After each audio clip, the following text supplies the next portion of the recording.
John Thompson sat on the cold city sidewalk, his body disheveled and exhausted.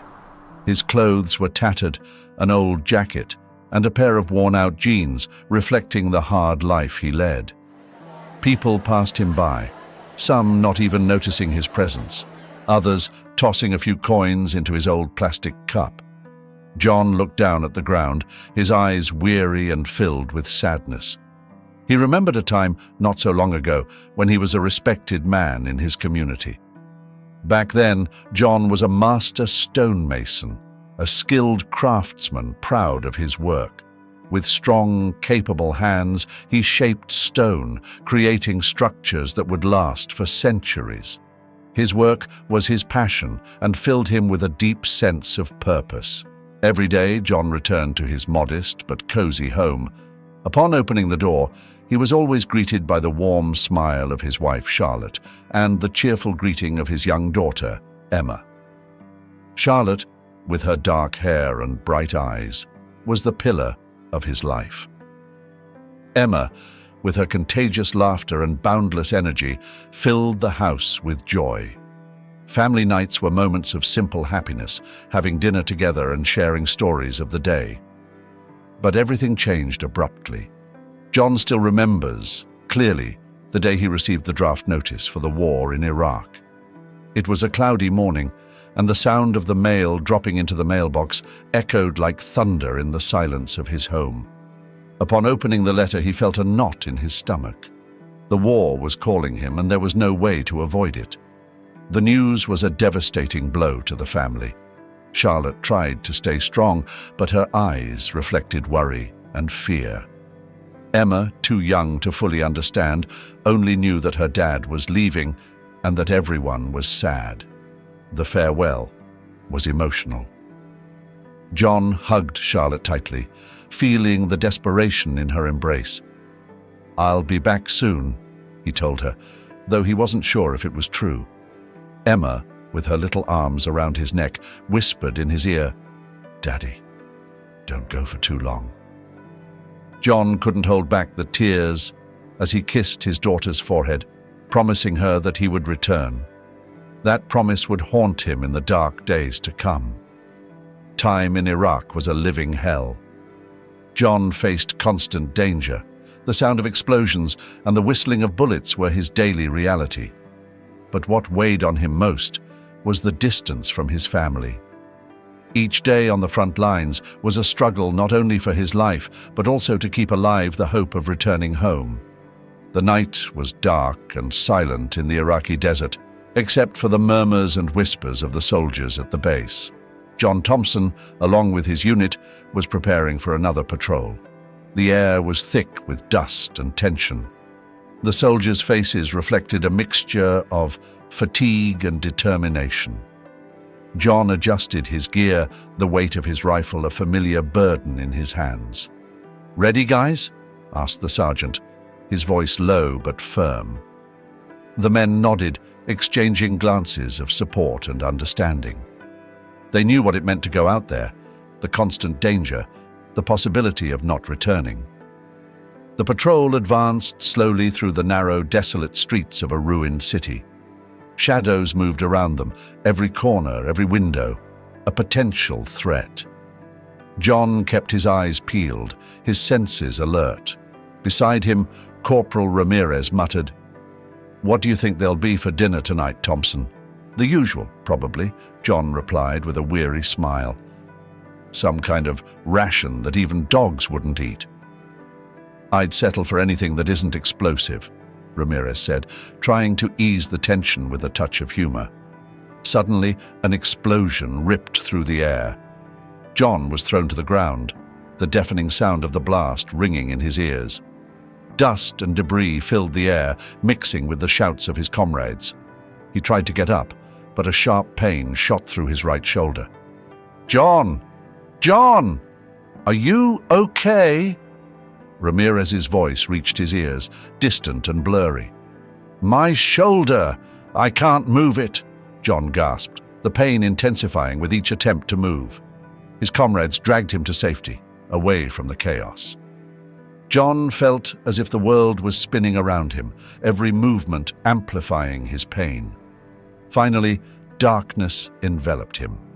When John awoke, he was in a field hospital. The sounds of war still echoed in the distance, but here everything was different. Doctors and nurses moved quickly, treating the wounded. A doctor approached his bed. "Soldier Thompson, I'm Dr. Allen. You've suffered a severe fracture in your shoulder. We'll need to operate immediately." "Am I going to be all right?" John asked, uncertainty in his voice. "I'll do my best," the doctor replied with a serious look. The surgery was long and complicated. John woke up hours later, his shoulder bandaged and numb. Rehabilitation was hard, each movement a test of his endurance. Days turned into weeks, and although he regained some mobility, the pain persisted. "Thompson," Dr. Allen said one day, "we have to be realistic. Your shoulder will never be the same. This will limit your physical capabilities." The doctor's words were like a punch to the gut. John nodded silently, the reality of his situation sinking in. He knew this would change his life forever. Finally, the day came to return home. The journey back was long and filled with turbulent thoughts. Upon arrival, John was greeted with hugs and tears. Charlotte and Emma were waiting for him at the door, their faces a mixture of joy and concern. "Daddy!" Emma cried, running towards him. John lifted her with his good arm, feeling a pang of pain and love. "Welcome home, love," Charlotte said, her eyes shining with tears. "It's good to be back," John replied, trying to hide his own physical and emotional pain. The joy of reunion was short-lived. John's inability to work soon became apparent. Bills piled up, and tension in the household increased. Each day, John struggled with his own frustration, seeing how his disability affected his family. "We need to find a solution," Charlotte said one night, her voice laced with worry. "I know," John replied, his voice weary. "I'm doing the best I can." But in his heart, John knew his best wasn't enough. The war had left its mark, not only on his body but also on his soul. And as he looked at his wife and daughter, he realized that the real battle was just beginning. Every morning, John Thompson rose with the first rays of sun, even though his body longed for rest. With his shoulder still aching and stiff, he dressed slowly, preparing for another day of trying to reclaim some of his old life. The kitchen table was empty except for a few papers, unpaid bills and service disconnection notices. The weight of responsibility felt like a yoke around his neck. Arriving at the construction site, John encountered his former colleagues. Some greeted him with respect, others with pity. "Ready to work, John?" asked Mike, his former boss, trying to sound optimistic. "I'll try," John replied, forcing a smile. He grabbed a bag of cement and, with effort, tried to lift it. The pain in his shoulder was immediate and sharp, forcing him to drop the bag before fully lifting it. "Damn it," he muttered, rubbing his shoulder. "Easy, man. Take your time," Mike said, but the worry was evident on his face. Throughout the day, John made several attempts to perform simple tasks, each attempt a cruel reminder of his limitations. By the end of the day, his frustration was palpable. He felt useless, a burden to everyone, especially his family. Back home, the tension was almost tangible. Charlotte was in the kitchen, her face tired and worried. "How did it go today?" she asked without much enthusiasm. "The same as always. I can't do much with this damn shoulder," John replied, his voice laced with frustration. The nights were long and filled with uncomfortable silences. Charlotte had started working double shifts at a nearby restaurant to try to cover the bills. Emma, their daughter, felt the tension, although she was too young to fully understand. One day, while John was going through the mail, he found more bills. Each one seemed more urgent than the last. "We can't go on like this," Charlotte said, her voice strained. "We need more income. I can't do this alone." "I know, Charlotte, but I'm doing the best I can," John replied, feeling the helplessness growing inside of him. "Your best isn't enough," she retorted, the words coming out before she could stop them. The room fell into a cold and oppressive silence. The arguments became more frequent, each one leaving scars on their relationship. Charlotte was exhausted, both physically and emotionally, and John couldn't bear the thought of being the cause of her suffering. "We need a solution, John," she said one night, tears of frustration and desperation rolling down her cheeks. "I know," John replied, his voice barely a whisper, "but I don't know what else I can do." One afternoon, John arrived home after a particularly difficult day, hoping to find some solace in his family. But the house was strangely silent. "Charlotte, Emma," he called out, but there was no response. He walked through the house, each room empty and desolate. On the kitchen table, he found a note written in Charlotte's handwriting. "John, I can't go on like this. Ryan has offered me an opportunity that I can't refuse. He can give us the stability we need, something you can no longer provide. I'm taking Emma because it's what's best for her. I'm sorry, but this is the best decision for everyone. Charlotte." John read the note over and over, unable to believe his eyes. He slumped into a chair, feeling as if the ground was opening up beneath him. The betrayal and devastation were like an open wound in his heart. The woman he loved, the family he had fought for, everything was crumbling around him. That night, John sat in the darkness, staring at the note again and again. Every word was a reminder of his failure, of how he had lost everything that had once been important to him. The pain in his shoulder paled in comparison to the pain in his heart. John's downfall wasn't swift. It was a slow, agonizing descent, marked by every unpaid bill, every bitter argument, and finally, the departure of his family. The sun had barely risen when John Thompson headed to the construction site, hoping that a day of hard work could bring some stability to his life. However, upon arrival, he was met with cold stares and disdainful looks from some of his former colleagues. Mike, his boss, called him aside. "John, we need to talk," Mike said, avoiding eye contact. John felt a knot in his stomach. "What's wrong?" "I'm sorry, but we can't keep you on any longer. Your performance hasn't been the same since your injury. It's affecting all of us," Mike explained, his tone a mix of pity and resignation. John nodded slowly, swallowing the lump in his throat. "I understand, Mike. Thanks for the opportunity." He gathered his things, his heavy steps reflecting the weight of the news. As he left the site, some workers murmured among themselves, not bothering to hide their disdain. "About time," one said. "He was only slowing us down." Another added mockingly, "Maybe he should have stayed in the war." John closed his eyes, trying to block out the cruel words.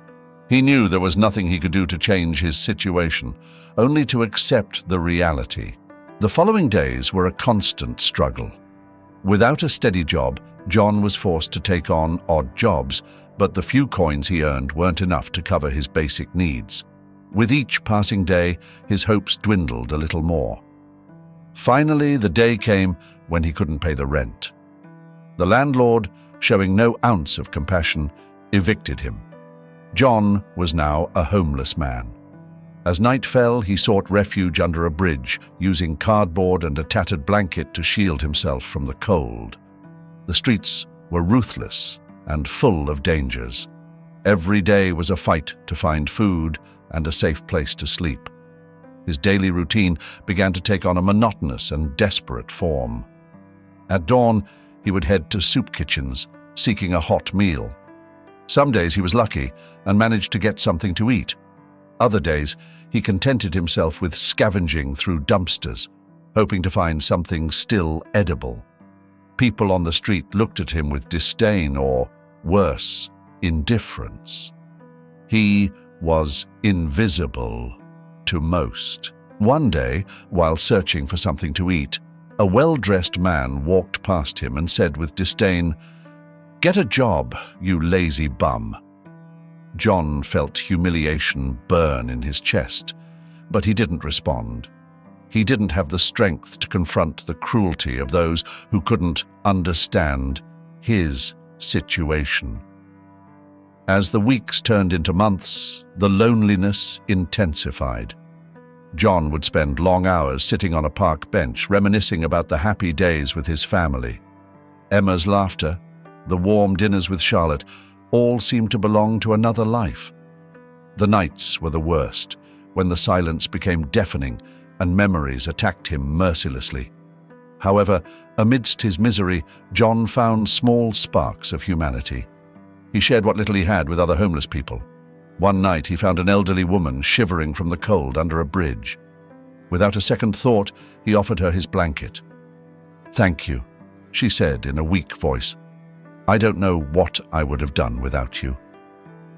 Another day, while looking for food, he saw a young man trying to calm his younger brother, who was crying from hunger. John broke off a piece of his bread and gave it to him. "Here, take this. Children need it more than we do," he said with a weary smile. These small acts of kindness gave John a reason to keep going. Although his life was in ruins, he could still do some good for others. These actions didn't solve his situation, but they reminded him that he was still human, that he still had something to offer. The neighborhood where William and Chloe lived was a jewel of luxury and opulence. Grand mansions lined the streets, surrounded by impeccably manicured gardens and high walls that provided privacy to their inhabitants. William and Chloe's house stood out even in this setting. It was an imposing white stone structure with large windows and a grand, dark wood door that invited one to enter. William was a very busy businessman, but always made time for his family. Chloe, his wife, was the director of a local art gallery. Together, they were the parents of Isabella, a lively and energetic 7-year-old girl. Isabella loved running around the gardens, playing with her dog Max, and exploring every corner of the house. Her laughter echoed constantly, filling every space with joy. That evening, while William was reviewing some documents in his study and Chloe was preparing a special dinner in the kitchen, Isabella was playing in her room with Max. The girl was busy building a tower of colored blocks, concentrating on her task. Outside, the sun was beginning to set, painting the sky with shades of orange and purple. Suddenly, the smell of smoke filled the air. Chloe was the first to notice it. "Do you smell that?" she asked, her voice trembling slightly as she walked towards the living room. William looked up from his papers and frowned. "Yes, I smell it. Where is it coming from?" Before they could investigate further, an explosion ripped through the house, shaking the walls and knocking down some paintings. "My God!" Chloe screamed, running towards Isabella's room. The fire spread rapidly, devouring curtains and furniture. The flames advanced with unstoppable ferocity, filling the rooms with thick, black smoke. Isabella, trapped in her room, started coughing and screaming for help. Max barked desperately, trying to protect the girl. Meanwhile, John was wandering through the neighborhood, looking for some shelter for the night. He'd had a particularly difficult day and was exhausted. Suddenly, he saw thick smoke billowing into the sky and heard panicked screams. Without hesitation, he started running toward the source of the chaos. Reaching William and Chloe's mansion, he saw the magnitude of the fire. Neighbors had gathered around, some calling the fire department, others trying to help in any way they could. John saw Chloe, who was trying to get into the house but was being held back by William. "Isabella is inside," Chloe cried desperately. "It's too dangerous," William said, his voice filled with fear and frustration. John didn't think twice. He pushed through the crowd and headed for the entrance to the house. "I'm going in," he shouted, and before anyone could stop him, he plunged into the fire. The heat was unbearable. Flames roared around him, and the smoke burned his eyes and throat. John advanced blindly, guided only by Isabella's cries. "Isabella!" he shouted, coughing as he went deeper into the house. "Here! I'm here!" The girl responded, her voice filled with terror. John followed the sound, dodging burning furniture and chunks of falling ceiling. Finally, he reached Isabella's room. The girl was huddled in a corner, Max by her side. John lifted her in his arms, feeling her small body tremble with fear. "It's going to be all right," he said with as much calmness as he could muster. "I'm going to get you out of here." The way back was even more difficult. The fire had advanced, blocking some of the routes John had used before. With Isabella clinging to his neck and Max following closely behind, John looked for an alternative exit.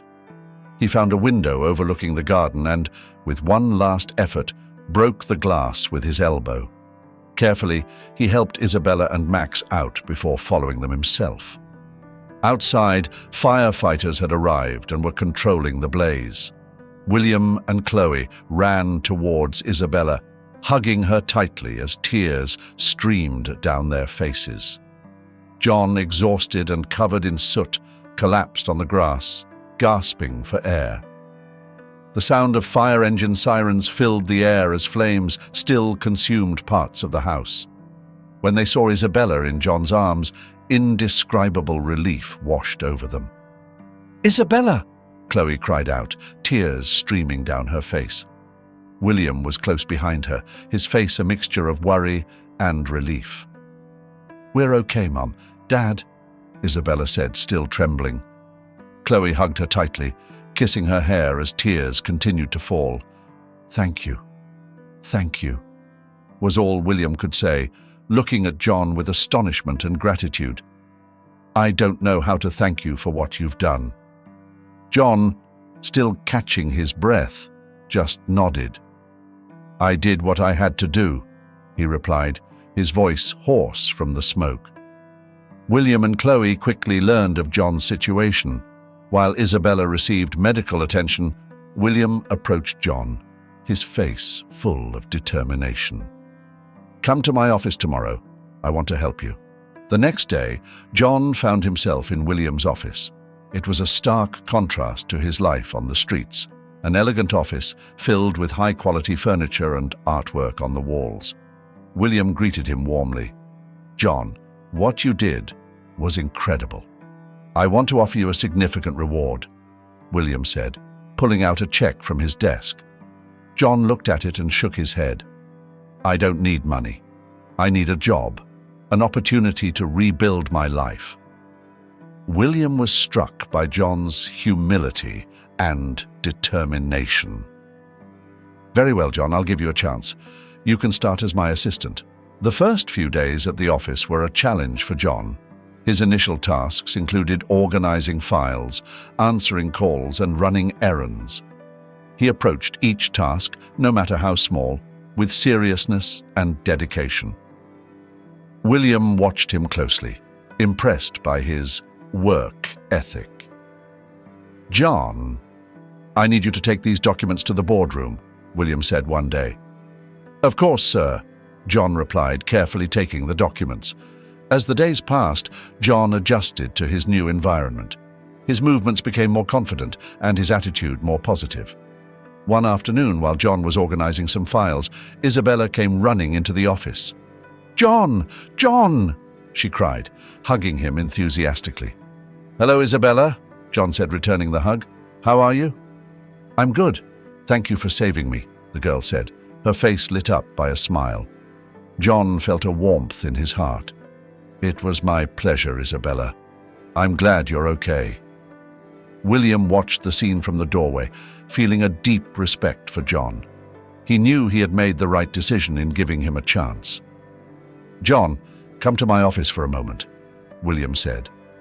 John followed him, wondering what it was about. Upon entering, William sat down and gestured for him to do the same. "John, you have proven to be a man of incredible courage and dedication. I want to offer you something. I would like you to stay with the company long term. I have plans for expansion, and I believe you could be a key player in them." John was speechless for a moment. "I don't know what to say, sir. I'm very grateful for the opportunity." "Just keep doing what you've been doing," William replied with a smile. John's life was changing. He had found not only a job, but also a purpose. The gratitude of William and Chloe and the opportunity they had given him were more valuable than any monetary reward. As the days turned into weeks and the weeks into months, John realized he was on the path to rebuilding his life with dignity and hope. Every morning, John Thompson arrived at the office early, ready to learn and grow in his new role. His daily routine began with organizing files and handling basic administrative tasks. Although the tasks seemed simple at first, John knew they were essential to the company's operation. William, always observant, assigned him small responsibilities and watched how John handled them. "Good morning, John," William said one morning, entering the office. "We have an important meeting with some investors today. Can you prepare the documents we need?" "Of course, sir," John replied with determination, although he still felt a slight insecurity. As John familiarized himself with the work environment, he began to better understand the company's internal processes. William, seeing John's effort and dedication, decided to take him under his wing as a mentor. "John, do you have a moment?" William asked him one day, gesturing for him to sit down in his office. "Of course, sir," John replied, entering William's spacious office. "I want you to learn more about the business," William said, gesturing to a stack of financial reports. "Let's go over these together. It's important that you understand how finances work if you want to move forward." John nodded, grateful for the opportunity. The following days were filled with intensive lessons on accounting, investments, and resource management. At first, John felt overwhelmed by the amount of new information. Financial reports seemed like a maze of figures and technical terminology. "This is complicated," John admitted one afternoon, frowning at a profit and loss statement. "It is, but not impossible," William replied with an encouraging smile. "The key is patience and practice. We all start somewhere." Over time, John began to feel more comfortable with financial concepts. He spent hours studying after work, determined not to betray the trust William had placed in him. John's perseverance did not go unnoticed by his colleagues. Gradually, he began to earn their respect. "John, can you help us with this analysis?" a co-worker asked him one day. "I've seen how you handle reports, and your perspective would be very helpful." "Sure, I'd be happy to help," John replied, feeling a new level of confidence. As John mastered his tasks and acquired new skills, William took notice of his progress. One day, he called him into his office for an important conversation. "John, I'm very impressed with your dedication and learning," William said, looking him in the eye. "I think you're ready for more responsibilities." John felt a knot in his stomach, a mixture of excitement and nervousness. "I'm ready for any challenge, sir." "Good," said William, handing him a folder. "I want you to oversee this project. It's a big step, but I'm confident you can handle it." John accepted the folder with renewed firmness. The following days were filled with planning, meetings, and coordination with different departments. Although he faced several challenges, such as time management and decision-making under pressure, each obstacle overcome strengthened his confidence. One afternoon, While reviewing the project's progress, John received an unexpected visit. William entered the conference room and observed the progress. "You've done an excellent job, John," he said, nodding in approval. "Your ability to lead and solve problems is remarkable." "Thank you, sir," John replied, feeling a deep satisfaction. "I've learned a lot from you and everyone here." William's confidence in John continued to grow. He decided to invest even more in his development, enrolling him in advanced training courses and offering him the opportunity to attend seminars and conferences. Each new piece of knowledge acquired was reflected in John's performance, who quickly became a valuable and indispensable member of the team. One day, while walking down the office hallway, John reflected on his journey to that point. From the cold city sidewalks to the warmth of the office, every step had been a lesson in perseverance and overcoming challenges. After months of hard work, John's dedication finally paid off. One morning, while reviewing some reports at his desk, William entered the office with a smile on his face. "John, I have good news," he said, taking a seat in front of him. "I want to promote you to financial advisor. You have shown exceptional commitment and ability." John felt a wave of pride and relief. "Thank you, sir. You don't know how much this means to me."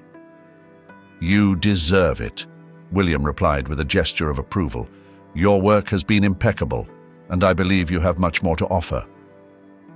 The promotion not only improved John's position in the company, but also gave him a significant boost to his self-esteem. Every day he felt more confident in his role, actively participating in important meetings and offering valuable financial advice. Gradually, he began to regain the confidence and sense of purpose he had lost during his years of struggle. Inspired by John's story and his own desire to make a difference, William decided to start a non-profit organization to help other homeless people. "John, I want you to help me lead this initiative," William told him one day in his office. "No one better than you understands what it's like to be in that situation and what it takes to get ahead." John accepted enthusiastically. "It will be an honor, sir. There are many people out there who need a second chance."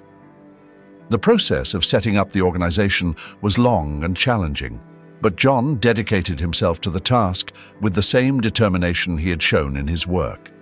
He oversaw the logistics, from finding a suitable location for the offices to coordinating with suppliers and volunteers.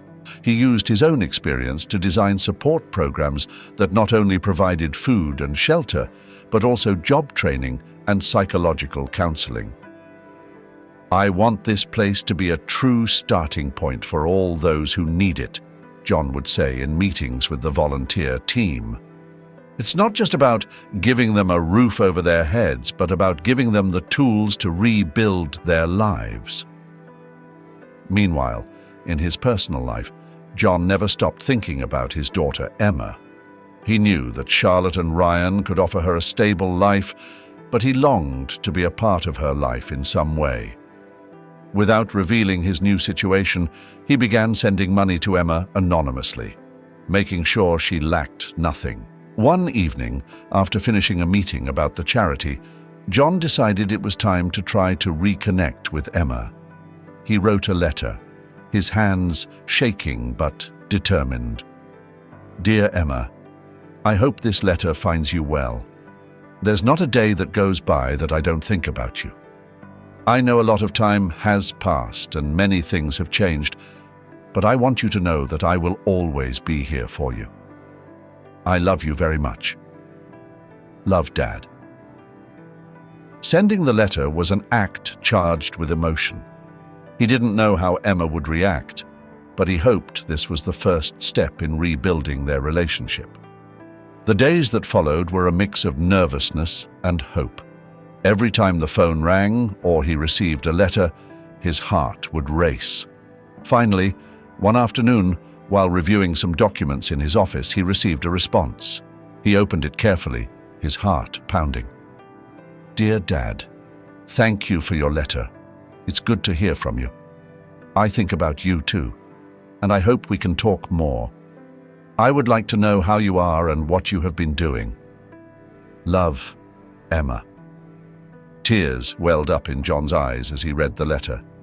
It was a small step, but for him, it meant the world. They began to exchange letters regularly, sharing small details of their lives.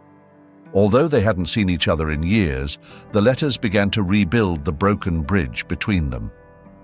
John shared stories with Emma about his work at the charity and the achievements they were making. Emma, in turn, told him about school, her friends, and her interests. These exchanges became a ray of sunshine in John's life, giving him another reason to keep going. John's life was changing significantly. His promotion at the company, his work at the charity, and the slow but hopeful reconnection with his daughter gave him a new perspective. He felt proud of what he had accomplished and was determined to continue building on that foundation. As he watched the progress of the charity and read Emma's letters, he knew that despite the hardships, he was on the right track. John Thompson was walking through the city one afternoon when he unexpectedly ran into Charlotte. Their eyes met, and time seemed to stand still. Charlotte looked at him in amazement, unable to believe the drastic change in the man she had once left behind. "John, is that you?" she asked, her voice barely a whisper. "Yes, it's me," John replied, his tone calm but firm. The physical transformation was evident. He wore clean, well-kept clothes, and his posture reflected regained confidence and dignity. "You look different," Charlotte said, trying to find the right words. "I've worked hard to get here," John replied, without a trace of bitterness in his voice. "I'm happy for you," Charlotte said, lowering her gaze. "John, I know I hurt you. I've thought a lot about what happened, and I'm so sorry for leaving you." John felt a mix of emotions. He remembered the pain and loneliness, but also recalled the happy moments they had shared. "Charlotte, I understand why you did it. It was a difficult time for all of us." She looked up, her eyes filled with hope. "Do you think we could start over, for Emma's sake, and for us?" John took a deep breath, struggling with his feelings. "Charlotte, I've learned to forgive you, but we can't go back to what we were. I've changed, and I have a new life now. My priority is Emma and our future." Charlotte nodded slowly, tears in her eyes. "I understand. Thank you for being honest. I will always be here for Emma. We can work together to make sure she has the best possible future," John said, his voice firm but kind. The encounter with Charlotte gave John a sense of closure. There was no going back, but there was forgiveness and acceptance. He felt an inner peace he hadn't experienced in years. With his newfound focus, John devoted more time to strengthening his relationship with Emma. They spent every weekend together, enjoying simple but meaningful activities. They walked in the park, visited museums, and spent hours talking about their lives and dreams. One day, while enjoying a picnic, Emma looked at her father with a smile. "Dad, I'm so proud of you. You've done amazing things." "Thank you, Emma. You are my greatest inspiration," John replied, feeling a deep gratitude for the opportunity to be in her life. The connection between them grew stronger with each passing moment. John saw in Emma the hope for a better future and committed to being the best father he could be for her. At work, John continued to excel both at the company and at the non-profit organization, New Beginning. His story of overcoming adversity and resilience inspired everyone around him. William, seeing John's positive impact, appointed him director of the organization. "John, you have proven to be a leader and an inspiration. I want you to take new beginning to the next level, William said during a meeting. "Thank you, sir. It is an honor and a privilege," John replied, determined to continue making a difference. Every day, John worked tirelessly to help others who, like him, had fallen on hard times. He organized job workshops, emotional support sessions, and reintegration programs. The gratitude and respect of those he helped were a constant source of motivation. One afternoon, while reviewing some reports in his office, John received an unexpected visit. It was a young man who had been living on the streets and now, thanks to new beginning, had a job and a place to live. "I just wanted to thank you, John. Your story gave me hope when I had nothing," the young man said, moved. John smiled. "You don't have to thank me. Everyone deserves a second chance." John's work not only transformed lives, but also provided him with deep satisfaction and a sense of purpose. His life had come full circle, and every day was a testament to his resilience and determination. Looking ahead, John continued to build on the foundations he had established. He maintained his commitment to William's company and expanded the reach of New Beginning. His story became a beacon of hope for many, proving that with determination and support, any obstacle could be overcome. At the end of the day, John would sit in his office, reflecting on his journey. He had faced adversity and emerged stronger. Redemption wasn't just a word, it was his reality, built day by day with effort and heart. And so, with each sunrise, John Thompson continued on his path, knowing that he had found not only his place in the world, but also his purpose and inner peace. Hello, everyone. I hope you enjoyed this incredible story of redemption and hope. It is a true testament to how, even in the darkest moments, we can find the strength to rise and move forward. If you liked this story, don't forget to hit the like button and subscribe to our channel so you don't miss any of our upcoming exciting stories. Every week, we bring inspiring tales that showcase human resilience and the ability to overcome any obstacle. And don't forget to activate the notification bell. This way, you'll be the first to see our new videos. Share this story with your friends and family. Together, we can spread messages of hope and positivity. Thank you for joining us on this journey, and remember, there is always light at the end of the tunnel. See you in the next video. Take care and see you soon.